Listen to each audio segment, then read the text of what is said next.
Hello, my name is Michelle, and I am the host of Michelle's Fiber Studio podcast. I have been asked by several different people if I was going to put together a Learn to Knit series, so I decided I would. I'm going to take you through knitting a dishcloth. I think a dishcloth is one of the easiest projects to start with. It's small, it's not a whole lot of stitches in a row, and if you make some mistakes, it's okay. It's a dishcloth. And in addition, because it's small, you get to have the sense of accomplishment of having a finished object, and there is nothing better. At its core, really what you need to knit is yarn and needles. But I want to talk a little bit about yarn and needles and a few other basic supplies that are going to make this process a little bit easier. So in this first video, we're actually not even going to knit. We're going to look at some supplies. So let's go to my board. So this is my tray of supplies that I want to talk about today, but before I actually dive into the supplies, let's take a quick second and talk about yarn. For this project that we're going to be working on, I would recommend a cotton yarn. This is Yarn Bee. It's from Hobby Lobby. It's their brand. And a cotton is going to be a great starting point, especially obviously, again, we're doing a dishcloth, so makes it more washable and something that's going to actually absorb. Yarn comes in different thicknesses, or also known as weights. So on this skein of yarn, you can see it. It's really kind of tiny right there. If I pull this in, can you see? Let's focus in. Come on, focus. No, it's not going to focus. There we go. So you've got a number 4 right there. That just indicates that this is a medium weight or a worsted weight yarn. What I tend to use, a lot of the projects that you're seeing me knit in the podcast, is fingering weight yarn. That's like a size 2. But for this purpose and for just starting to learn to knit, I think a worsted weight yarn is going to be ideal. Again, a cotton for our dishcloth. This is from Hobby Lobby or Lion Brand, and Sugar and Cream are also a couple other brands of good cotton that you can find. And you can find those at any box store, your Walmart or Michael's or something of that nature. So that would be your yarn. So let's now talk about needles. I think when most people are thinking about knitting, they're thinking about knitting needles, and they're thinking about the traditional knitting needles. These are straight needles, and that's kind of what most people would think to get. However, I wouldn't recommend straight needles to get started. I personally find that straight needles tend to kind of get in the way. They're a little bulkier than they need to be, and I think it just kind of makes knitting a little bit more fidgety, or fidgety is not the right word, but just a little more finicky and such. Obviously, your straight needles are fixed in length. They come in different lengths. This is about your average length. You can actually get some that are longer. They come in different sizes. This is a size 10 needle. But what I would actually suggest is that you get a circular needle. So circular needles, this is a circular needle here, are a needle where your needle tip is attached to a cord. This is known as a fixed circular needle because it's all in one piece.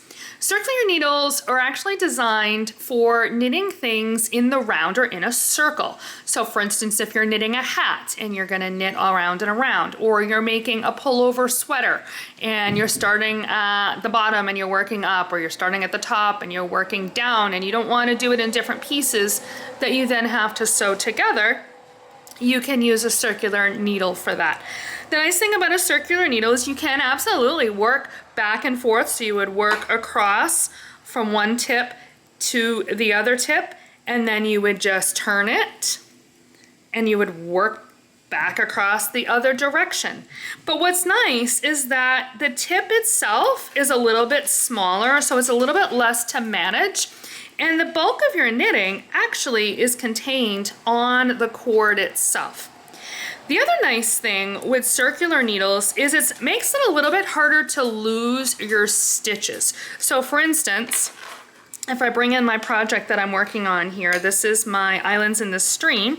You can see I've got it on my cord here, or on my needles.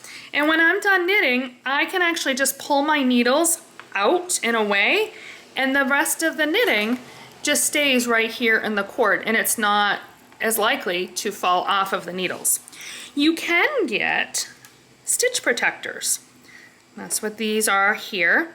And they have a little hole. See that little hole there? So that you can take and you can stick them right on the tip of your needle, and that's going to prevent your stitches from slipping off. You can actually use a rubber band in a pinch as well. But that would be something, if you're going to get straight needles, you're going to probably want some needle protectors, tip protectors.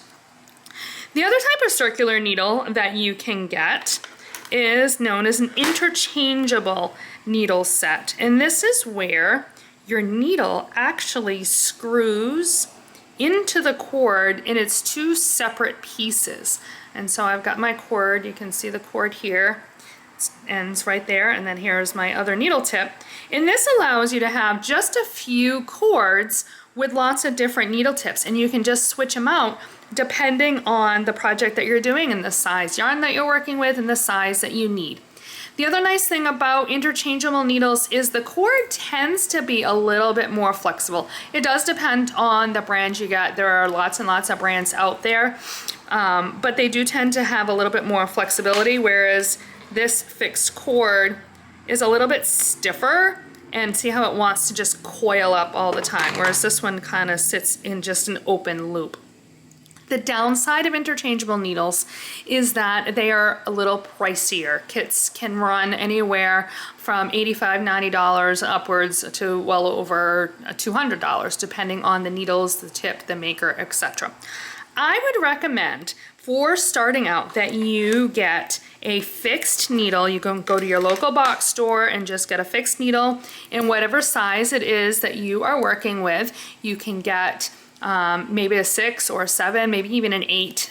Any of those would work with the cotton yarn for your dishcloth. The other thing you're going to want to look for is that you'll see circular needles will come in lengths, and that describes the total length including the needles. So this would be a 24-inch circular needle. You can also get a 16-inch that come in 32 or 36 inches, various lengths. I would recommend a 24-inch size 6, 7, or 8 needle to get started with. And that way you can see if you enjoy knitting, and it's a little bit less expensive. And then if you find that you're really enjoying knitting and you're diving in, then a little bit later down the road you can purchase an interchangeable set perhaps, and you can actually at that point, almost all manufacturers of interchangeable sets will sell their needle tips and their cords separately as well as in a kit. And so you can buy a couple of cords and a couple of needle size tips, maybe in the sizes that you use most often, and give it a try and see if that's the interchangeable set that you would like. One other note in needles that you might see before we move on is double pointed needles. And this is just another way that you can do knitting in the round or in a circle. It's good for smaller circumference knitting like socks or sleeves. You can do hats on double points, although it can be a little bit more fidgety. What you would do with the double pointed needle is you would set your stitches up with part of your stitches on 3 of the needles, and then you would take a 4th needle and you would just knit across, and then you would knit across the needle, and then you would knit across this last needle, and just keep going around and around in a circle. And that's how you would be creating the circle. And that's, you start on one end and you end on the other, and that's why you've got the double point. So that's your needles. Now, that of course is the basic things that you need, right? Needles, yarn. There are a few other supplies that you may want to look into getting that are going to enhance your enjoyment of knitting. I would suggest perhaps getting a small pair of snips. Of course, any scissors that you have in the house are going to cut your yarn, but it's convenient to have a nice little pair of snips that you can keep in your toolkit with your yarn and with your projects, so you're not having to go up and hunt down the big pair of Fiskars that you've got kicking around in your junk drawer, right? So that would be one thing that you might want to consider. You're also going to want to get a little tape measure. Once you move beyond knitting your dishcloth, you're going to probably want to do something a little bit different, a little bigger, or a little more challenging perhaps, and it's probably going to require some measuring. And so you can get tape measures again pretty much anywhere, Most all tape measures are gonna come with both metric and imperial measurements, inches and millimeters or centimeters so you got both depending on what your preference is and how you like to measure. You might wanna go ahead and get a couple of tape measures. If you ask any knitter, tape measures have this magic way of disappearing, trust me. Another tool that I use all the time is my tapestry needle.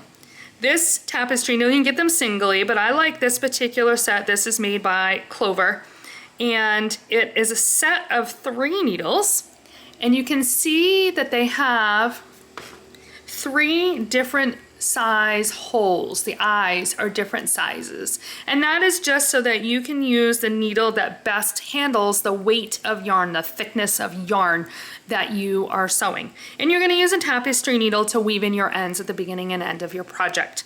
The other thing with these I like is that they have a nice little bent tip, so it makes it really easy to get underneath the stitches on the back of your knitting, again, to weave in those ends, and they store in this handy little tube. Finally, you're gonna want probably some little stitch markers. Again, you can use a little rubber band or a hair tie, you know, the little teeny hair ties. You can actually even tie your yarn into a loop if you absolutely need to. But the purpose of a stitch marker is to keep track of a couple of different things. First of all, if you are working in the round, you're going to want to mark the beginning and end of the round so you know when you've gone in a complete circle. And then also, you probably at some point are going to want to mark when to do a particular instruction. So if you've got a stitch marker in place, you'll know that when you come to this stitch, you need to do an increase or a decrease, for instance. That's what stitch markers are used to mark a lot of times. This stitch marker here is just a standard circular stitch marker. This one happens to have a little bead on it, but they come in different colors. You can get them in plastic, you can get them in metal. So that would be one type. Another type that I really like is the light bulb stitch markers. That's probably what I tend to grab a lot, especially if I want to do some marking on my project. So if I bring in my islands in the stream again here, what's nice with a light bulb stitch marker is you can just slide this right through your stitches in your work, and you can make a mark at any point in time. So I maybe am marking an increase or a decrease here. I am marking that as I'm knitting, especially if you're knitting something with a lot of length, that you, at this point from here forward, I need to do another 2 inches because I already measured the whole length, and I can better eyeball from here 2 inches, and just obviously you're gonna need to remeasure the whole length, but I don't have to keep measuring the whole project. You can also sometimes, if you want, you can slide them right onto your cord in the middle of the project too. So if you're doing something and realize, oh, I probably should have a stitch marker here to mark that, and you've already knit past it, you can just add that stitch marker without having to take things off the needles or knit to that point again. The last kind of stitch marker that you might come across is what we call progress keepers. I have on my project here my Molly Progress Keeper. These aren't strictly necessary, but they are a lot of fun, and they really kind of keep your project fresh. They encourage you. So I will use a Progress Keeper to make a note of when I start knitting on a project, maybe in a knitting session, or I actually will move these a lot at the end of a podcast or after I've recorded my podcast before I start knitting for the week, so that when I do another podcast, I can make a note of how much knitting I got done. So that's kind of the biggest purpose of a Progress Keeper. And let's face it, they're just a lot of fun. And when you can add a little bit of extra fun, it can help you to stay motivated and encouraged to continue your project until it is done. So that is the basic supplies. There are lots of other supplies that you will also find, but they're probably for more, or they definitely are for more intensive techniques and things like cable needles or try-it-on tubing. There's all kinds. There's stitch holders. There's lots and lots of different things that you can use for different purposes. But if you're just getting started, these are some of the basic supplies that you're gonna probably want to have in your toolkit. Stay tuned, and in my next video, I will actually show you how you can cast on and start knitting.